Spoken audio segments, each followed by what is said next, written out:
এই দোয়াটা শিখে নেন, ইনশাআল্লাহ আপনার জীবনের সমস্ত সংকট কেটে যাবে। আমি নিজে ওই দোয়াটা বেশি বেশি করার চেষ্টা করি। দোয়াটা হচ্ছে, মুসা আলাইহিস সালাম একটা গাছের নিচে হেলান দিয়ে বসলেন, বসে দেখলেন দুজন মেয়ে দাঁড়িয়ে আছে দূরে, পানি নিতে পারছে না। লোকজন পানি নিয়ে যাচ্ছে, ওরা দাঁড়িয়ে আছে বেচারি। মুসা আলাইহিস সালাম গিয়ে বললেন, কি সমস্যা আপনাদের?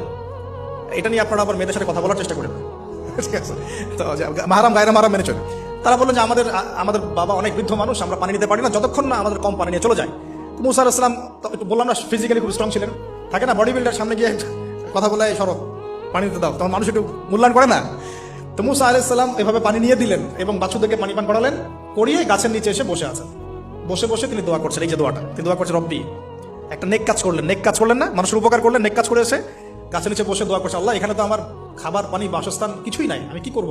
রব্বি ইন্নী লিমা আনজালতা ইলাইয়া মিন খায়রিন ফাকির, রব্বি ইন্নী লিমা আনজালতা ইলাইয়া মিন খায়রিন ফাকির।